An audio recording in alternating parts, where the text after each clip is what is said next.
మీ అందరికీ శుభములు, వందనములు తెలియజేస్తున్నానండి.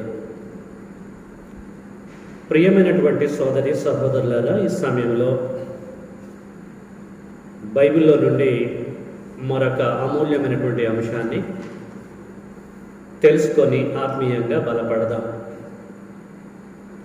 ఈ సమయంలో మనము తెలుసుకునేటువంటి అంశము, నీ కొలత ఎవరి కొరకు. మన సబ్జెక్ట్ అండి, నీ కొలత ఎవరి కొరకు. ప్రియులారా, నీ కొలత ఎవరి కొరకు అని ఈ సబ్జెక్టు మనకు అర్థం కావాలంటే బహు జాగ్రత్తగా కొన్ని విషయాలని విని గ్రహించాలని ప్రేమపూర్వకంగా మీ అందరికి నేను తెలియజేస్తున్నాను. ఈ సమయంలో కొన్ని విషయాలు మనము తెలుసుకుందామండి. మన గతం బాగలేకపోతే ప్రస్తుతం బాగుండమండి. అంటే మన గత కాలంలో మనం ప్రవర్తించినటువంటి ప్రవర్తనను బట్టి, జీవించినటువంటి జీవన శైలిని బట్టి ప్రస్తుతం మనం బాగుండం. ప్రస్తుతం మనం బాగోలేకమనండి, ప్రస్తుతం మనం బాగుండము. ప్రస్తుతం మనం బాగోలేకపోతే ప్రియులారా, మన ఫ్యూచర్ కూడా బాగుండదు. మీకు అర్థమవుతుందండి? మన గతం బాగోలేకపోతే ప్రస్తుతం మనము బాగుండము. ప్రస్తుతం కూడా మనం బాగోలేకపోతే మన ఫ్యూచర్ కూడా బాగుండదు. తండ్రి మహాకృపను బట్టి మీకు తెలియజేస్తున్నాను. ఆల్రెడీ ఇవన్నీ కూడా మనకి తెలిసినటువంటి విషయాలే. ఓకే, ఈ విషయం మీకు ఎందుకు నేను తెలియజేస్తున్నానంటే, మనము జీవించినటువంటి జీవన శైలిని బట్టి, ప్రవర్తిస్తున్నటువంటి విధానాన్ని బట్టి మన బ్రతుకు ఏందనేది నిర్ణయించబడుతుందండి. నువ్వు మంచిగా ప్రవర్తిస్తే మంచిగా ఉంటావు, చెడుగా ప్రవర్తిస్తే చెడుగా ఉంటావు. ఇదంతా కూడా మన మీద ఆధారపడి ఉంటుంది. చాలామంది ఇలాగ తెలియజేయంగా మనం విన్నాం. ఒకప్పుడు నేను అలాగ బ్రతికాను కనుక నేను ఇలాగ ఉండగలుగుతున్నానండి. ఒకప్పుడు బాగా కష్టాలు పడ్డాను, ఇప్పుడు సుఖం అనుభవిస్తున్నానని అంటారు. తెలుసు కదా ఈ విషయాలు మనకి. ఒకప్పుడు నేను చెడుగా ప్రవర్తించాను, ఇప్పుడు కూడా నేను జీవిస్తున్నాను. ఆ ప్రభావం నా మీద పడ్డది. ప్రియులారా, అది మంచి అయితే మంచిని గురించి మాట్లాడతారు, చెడు అయితే చెడుని గురించి మాట్లాడతారు. కాబట్టి మన ప్రస్తుతము ఎలాగ ఉంటే మన భవిష్యత్తు కూడా అలాగే ఉంటుందని చెప్పేసి మనం గ్రహించాలి. ఓకే, అందుకొరకే నీ కొలత ఎవరి కొరకు అనేటువంటి సబ్జెక్ట్ మీ ముందు ఉంచవలసిన పరిస్థితి ఏర్పడ్డది. అంటే నువ్వు ఏ రీతిగా కొలుస్తున్నావు, కొలిసేటువంటి కొలతను బట్టి నీ బ్రతుకు అనేది ఆధారపడుతుందని తెలుసుకోవాలన్న సదుద్దేశంతో ప్రియులారా, పరిశుద్ధ గ్రంథంలో నుంచి కొన్ని విషయాలు మీతో పంచుకుంటున్నాను. ఓకే, ఇప్పటి వరకు మనము తెలుసుకున్న దాని ప్రకారంగా పరిశుద్ధ గ్రంథంలోనికి మనం వెళ్దాం. తండ్రి అయిన దేవుడు తన దాసుల ద్వారా ఆయా సందర్భాలలో ఎలాగ మాట్లాడాడో, ముందుగానే ఎలాగ తెలియచేశాడో, మున్నగు విషయాలన్నీ కూడా మనము ఆలోచిద్దామండి. మన సబ్జెక్టుకి రిలేటెడ్గా ఉండాలన్న ఉద్దేశంతో. ఓకే, లూకా సువార్తలోకి మనం వెళ్తే 6వ అధ్యాయము 38వ వచనాన్ని నేను చదువుతున్నాను. జాగ్రత్తగా మీరు వినండి.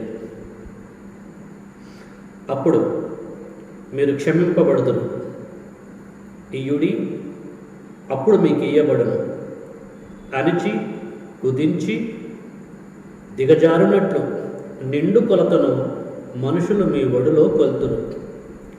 మీరు ఏ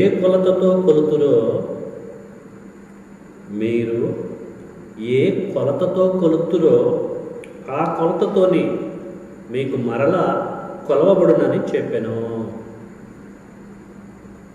ప్రియమైనటువంటి సోదరి సహోదరులారా, సందర్భం ఏంటిది అని ఆలోచిస్తే మొదటి శతాబ్దంలో మరి యేసుక్రీస్తు వారు తన శిష్యులకి తెలియజేస్తున్నటువంటి సందర్భం అండి ఇది. ఓకేనండి. ఇక్కడ కొలతను ప్రస్తావిస్తున్నాడు. జనరల్గా ధాన్యమును కొలుస్తారు కదండి మార్కెట్లో. మరి కిరాణా షాపులో కూడా కొన్ని పల్లెటూర్లలో ధాన్యాన్ని కొలుస్తూ ఉంటారు, బియ్యాన్ని కూడా కొలుస్తూ ఉంటారు, వడ్లను కొలుస్తూ ఉంటారు, కందులను కొలుస్తూ ఉంటారు, మొక్కజొన్నలను కొలుస్తూ ఉంటారు. ఈ కొలిసేటప్పుడు చిన్న చిన్నవి ఉపయోగిస్తారు, పెద్ద పెద్దవి ఉపయోగిస్తారు, మనకు తెలుసు కదా. సో దాన్ని గుర్తు చేస్తూ ప్రియులారా, మనం బ్రతికేటువంటి బ్రతుకుని కొలతలతో పోల్చి మాట్లాడుతూ ఉంటున్నాడు యేసుక్రీస్తు వారు. ఏమంటాడండి, మీరు ఏ కొలతతో కొలుతురో, అంటే నిజంగా కొలవటం కాదు, మరి ఎలాగ మీరు బ్రతుకుతారో, మీ ప్రవర్తన ఎలాగుంటుందో, చెడుగా ప్రవర్తిస్తే చెడుగా ఉంటుంది మీ బ్రతుకు, పాపపు జీవితాన్ని అనుభవిస్తే దాని తగ్గట్టుగానే రిజల్ట్ ఉంటుంది. మీరు ఎలాగ బ్రతికితే, ఎలాగ జీవిస్తే మీ బ్రతుకులు అలాగ ఉంటాయని చెప్పడం కొరకు ఈ కొలతలు అనేటివి ఉపయోగించాడు. మీరు ఏ కొలతతో కొలుతురో ఆ కొలతతోనే మీకు మరలా కొలవబడునని చెప్పాను. కాబట్టి ప్రియులారా, మన గతం బాగలేకపోతే ప్రస్తుతం బాగుండం, ప్రస్తుతం కూడా బాగుండకపోతే మన భవిష్యత్తు కూడా అలాగే ఉంటుంది. మనం జీవించిన జీవన శైలిని బట్టే, అది మంచి అయితే మంచి, చెడు అయితే చెడు, ఇదంతా కూడా మన మీద ఆధారపడి ఉంటుంది, మీ మీద ఆధారపడి ఉంటుందని యేసుక్రీస్తుల వారు తన శిష్యులకు తెలియజేస్తున్నట్లుగా మనకి అర్థమవుతూ ఉంటుంది. అంటే మనకి సంబంధం లేదా? మనకు కూడా సంబంధించిందేనండి. యుగాంతం నందున్న మనకి బుద్ధి జ్ఞానము కలుగుట కొరకు అప్పుడు యేసుక్రీస్తు వారు వారికి తెలియజేశాడు. కాబట్టి మన జీవన శైలి అనేది, మన ఫ్యూచర్ అనేది ప్రస్తుత జీవన శైలిని మీద ఆధారపడి ఉంటుంది. That is depend upon you. అది నీ మీద ఆధారపడి ఉంటుంది, నువ్వు జీవించే జీవన శైలిని బట్టి ఆధారపడి ఉంటుంది. కాబట్టి జాగ్రత్తగా ఆలోచించాలని ప్రేమపూర్వకంగా మీకు నేను తెలియజేస్తున్నాను. నీ కొలత ఎవరి కొరకు? నీ కొలత ఎవరి కొరకు కాదు, నీ కొలత నీ కొరకే. నువ్వు కొలిసిన ప్రకారంగానే నీకు కొలవబడుతుంది అనేది క్లారిటీగా మనం అర్థం చేసుకోవాలన్నది యేసుక్రీస్తుల వారి యొక్క ఉద్దేశంగా మనకు కనిపిస్తూ ఉంటుంది.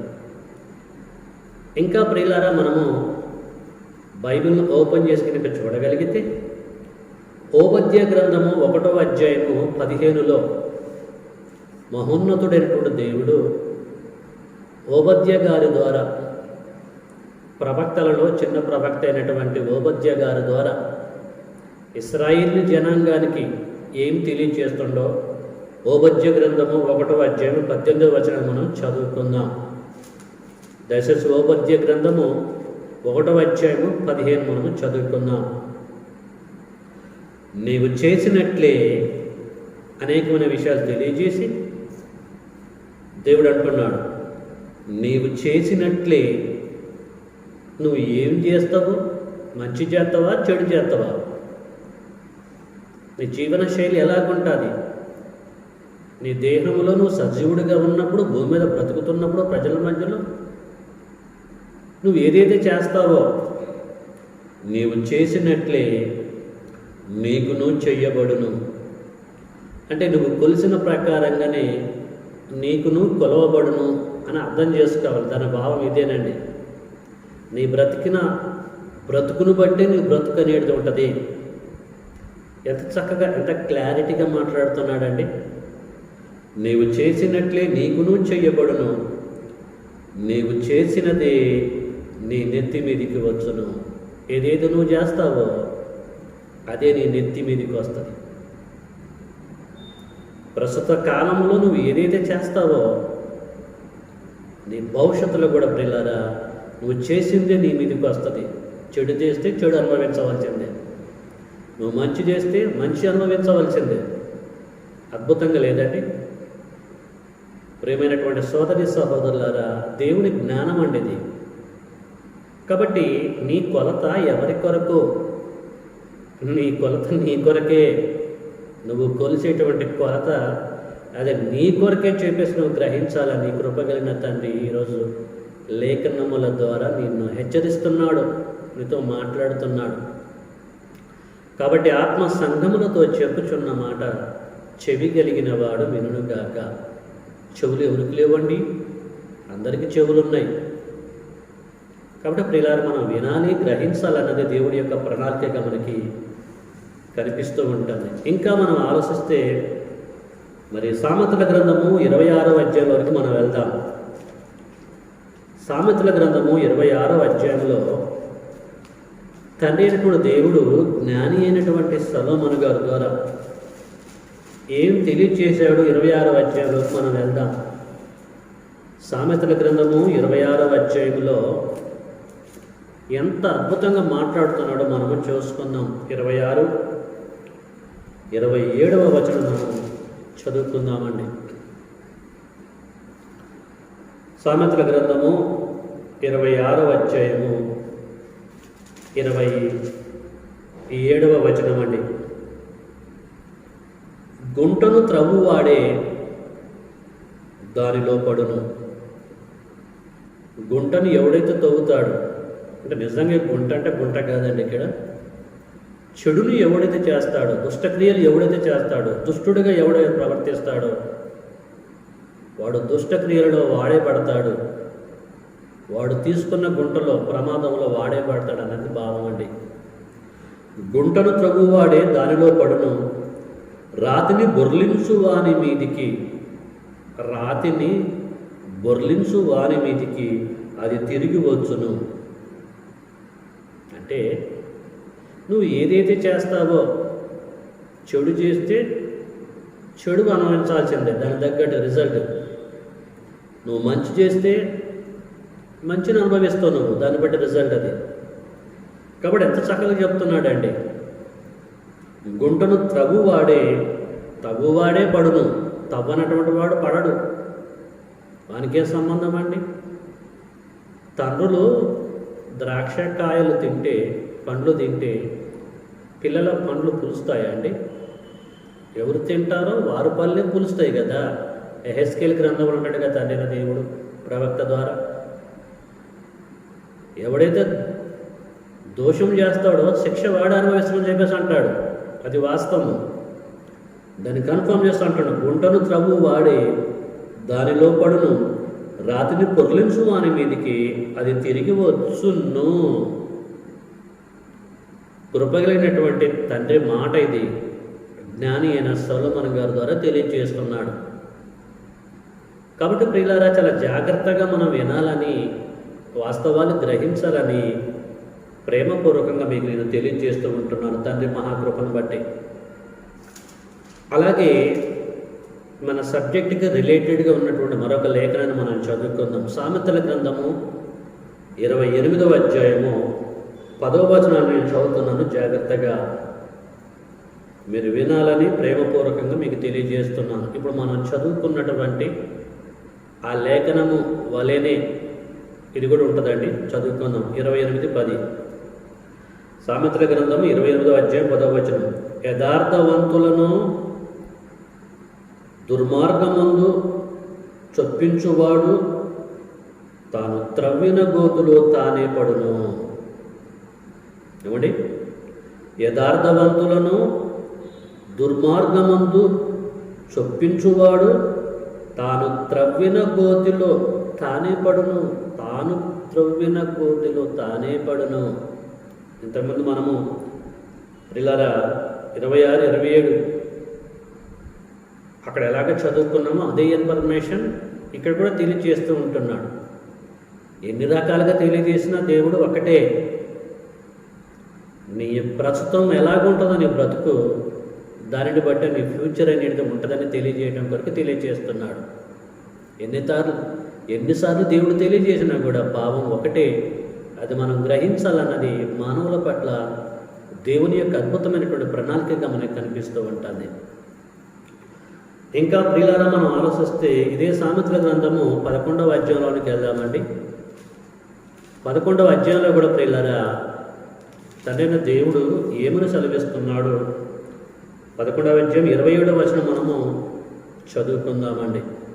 11:27 మేలు చెయ్యగోరువాడు ఉపయుక్తమైనటువంటి క్రియ చేయును. అంతే కదండి, వాస్తవమే కదండి. అది మేలు చెయ్యగోరువాడు ఈ లోకంలో ప్రజల మధ్యలో ఉపయుక్తమైనటువంటి క్రియ చేయును. ఓకే, చాలా సంతోషం. అయితే కీడు చెయ్యగోరువానికి కీడే మూడును. కీడు చెయ్యగోరువానికి కీడే మూడును. మంచి చెయ్య గోరువానికి మంచి మూడును. ప్రియమైనటువంటి వారులారా, చాలా జాగ్రత్తగా ఆలోచించండి. మన గతం బాగోలేకపోతే ప్రస్తుతం మనం బాగుండమని చెప్పేసి అనుకున్నాం, చూసారా? అలాగే ప్రస్తుతం కూడా మనం బాగోలేదనుకోండి, మన బ్రతుకులో మార్పులు అనేది లేకుండా బ్రతికామనుకోండి, గతం వల్లనే జీవించామనుకోండి, మన భవిష్యత్తు కూడా ఇలాగే ఉంటుందని చెప్పేసి మనం గ్రహించాలి. బైబిల్లో దేవుడు చెప్పాడండి. మంచేందో చెడేందో అన్నీ కూడా దేవుడు గ్రంథములో లిఖించి మన చేతికి అప్పచెప్పాడండి. కాబట్టి ప్రియులారా, చాలా జాగ్రత్తగా ఈ విషయాలన్నీ కూడా మనం ఆలోచించాలని ప్రేమతో కోరుతున్నాను. కాబట్టి నీ కొలత ఎవరి కొరకు? నీ కొలత ఎవరి కొరకు కాదు. నువ్వు కొలిసే కొలత నీ కొరకే అని చెప్పేసి నువ్వు ఎప్పుడు మర్చిపోవద్దు. నువ్వు ఏ రీతిగా కొలుస్తున్నావు అలాగనే అదే రీతిగా నీకు కొలవబడుతుంది. దేవుడు అమాయకుడు కాదండి, అన్నీ తెలియజేశాడండి. తెలియజేసిన దాని ప్రకారంగానే మానవులకి తీర్పు ఉంటుందండి. మీరు నాకు చెప్పారా తండ్రి, అయ్యో మీరు నాకు చెప్పినట్టయితే అలాగ బ్రతికేవాడిని నేను అని మనం అంటామని, చాలా తెలియగలవని, తెలివి కలిగినటువంటి వారమని అన్నీ తెలియజేసి లిఖించి మన చేతిలో ఈ గ్రంథం పెట్టాడండి. మనం చదువుకోవాలని,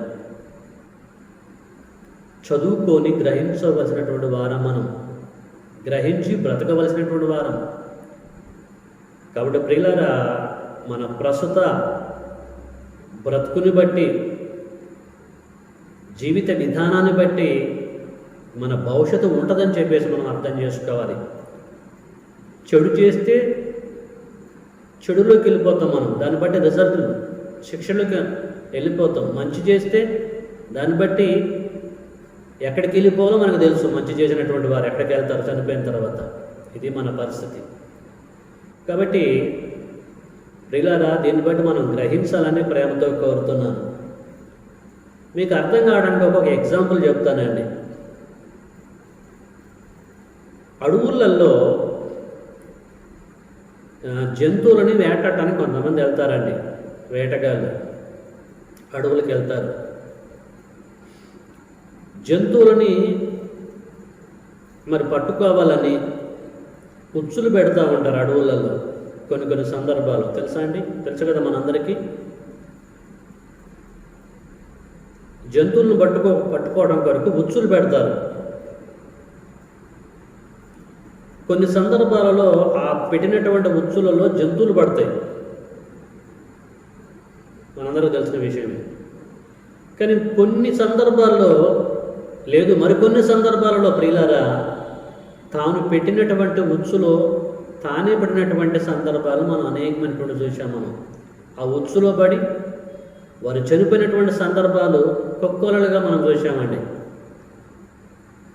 మీకు అర్థమైంది కదండి? జంతువులు పడటం కొరకు పెట్టినటువంటి ఉచ్చులు పెట్టినటువంటి వాడే పడతాడు. ఇది ఎంతవరకు వాస్తవమో ఇది కరెక్ట్ మనందరికీ తెలుసు. అలాగే మన జీవన శైలిని బట్టి, మనం బ్రతికినటువంటి బ్రతుకును బట్టి, మనం కొలిసినటువంటి కొలతను బట్టి ప్రియులారా మన భవిష్యత్తు ఉంటుందని, మనం చనిపోయిన తర్వాత మనం ఎక్కడికి వెళ్ళిపోతామో అక్కడికి వెళ్ళిపోతామని చెప్పేసి మనం గ్రహించాలని ప్రేమపూర్వకంగా మీ అందరికీ నేను తెలియజేస్తూ ఉంటున్నాను. కాబట్టి నీ కొలత ఎవరి కొరకు కొలుస్తున్నావు? అసలు ఏ కొలతతో కొలుస్తున్నావు నువ్వు? ఎంత చక్కగా చెప్పిండండి లూకా సువార్త 6:38 యేసుక్రీస్తు వారు, మీరు ఏ కొలతతో కొలుతురో, చిన్న కొలతతో కొలితే ఆ చిన్న కొలతతోటి ఇతరులని కొలుస్తారు. పెద్ద కొలతతో కొలిస్తే అదే పెద్ద కొలతతో కొలవబడతారు. అంటే నీ క్రియలను బట్టి ఆధారపడి ఉంటుంది, నీ మాటలను బట్టి, నీ జీవన శైలిని బట్టి నీ ఫ్యూచర్ ఉంటుందని చెప్పేసి అర్థం చేసుకో. ఇకనైనా సరే ప్రియులారా, చాలా సందర్భాల్లో నేను ఒకప్పుడు అలాగ ఉన్నాను కనుక ఇప్పుడు ఈ కష్టాలు అనుభవిస్తున్నా. నేను అప్పుడే నేను కరెక్ట్గా ఉంటే ఈ పరిస్థితి నాకు ఎందుకు వచ్చిందని చెప్పి చాలామంది అంటారు. అనంగా వారు చెప్పంగా ఎన్నిసార్లు మనం వినలేదండి? ప్రియులారా, చాలా జాగ్రత్తగా విషయాలు గ్రహించాలని ప్రేమతో కోరుతున్నాను. కాబట్టి ప్రియులారా, మన గతము అనేది బాగోలేకపోతే ప్రస్తుతము ఎలాగ బాగుండకుండా ఉంటామో, ప్రస్తుతం కూడా మనము బాగోలేకపోతే మన ఫ్యూచర్లో కూడా మనం బాగుండవని చెప్పేసి మనము గ్రహించాలని ప్రేమపూర్వకంగా మీ అందరికి నేను తెలియజేస్తున్నాను. కాబట్టి నువ్వు మాట్లాడిన మాటలను బట్టి, నీ జీవించిన జీవన శైలిని బట్టి, సహోదరులు ప్రేమించిన ఆ ప్రేమను బట్టి, ద్వేషించినటువంటి ద్వేషమును బట్టి నీ జీవితం అనేది నిర్ణయించబడుతుంది. అదంతా మన చేతుల్లో ఉన్నదని చెప్పేసి ఎట్టి పరిస్థితుల్లో కూడా మనము మర్చిపోవద్దు.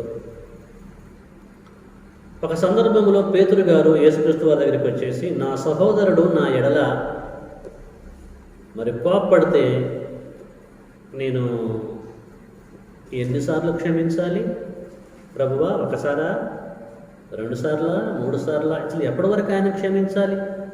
అసలు క్షమించాలా వద్దా అని అన్నప్పుడు మరి దానికి సమాధానంగా యేసుక్రీస్తు వారు ఏం చెప్పాడండి?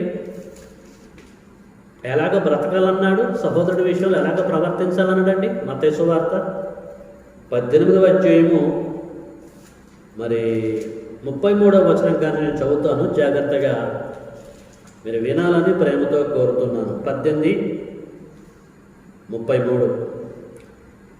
దానికంటే ముందు 21వ వచనం చదువుతాను, ఆ తర్వాత 33కి వెళ్తాను. 18:21. ఆ సమయమున పేతురు ఆయన ఎదుటకు వచ్చి, ప్రభువా, నా సహోదరుడు నా ఎడల తప్పిదము చేసిన ఎడల నేను ఎన్ని మారులు అతన్ని క్షమింపవలను? ప్రస్తుతానికి అంటే ఆ కాలంలో 7 మారుల మట్టుక అని అడిగాను. అందుకు యేసు అతనితో ఇట్లనెను, 7 మారుల మట్టుకే కాదు, 70 ఏళ్ల మారుల మట్టుకని నీతో చెప్పుచున్నాను. కావున పరలోక రాజ్యము తన దాసుల యొద్ద లెక్క చూసుకొనగోరిన ఒక రాజును పోలి ఉన్నది. అతడు లెక్క చూసుకొని మొదలుపెట్టినప్పుడు అతనికి 10,000 తలాంతులు ఇచ్చి ఉన్న ఒకడు అతని యొద్దకు తేబడను. అప్పు తీర్చుటకు వాని యొద్ద ఏమీ లేనందున వాని యజమానుడు వాని భార్యను పిల్లలను వారికి కలిగినది యావత్తును అమ్మి అప్పు తీర్చవలని ఆజ్ఞాపించెను. కాబట్టి ఆ దాసుడు అతని ఎదుట సాగిలపడి మ్రొక్కి, నా ఎడల ఓర్చుకొనుము, నీకు అంతయు చెల్లింతునని చెప్పగా ఆ దాసుని యజమానుడు కనికరపడి వానిని విడిచిపెట్టి వాని అప్పు క్షమించెను. ఇది పరిస్థితి.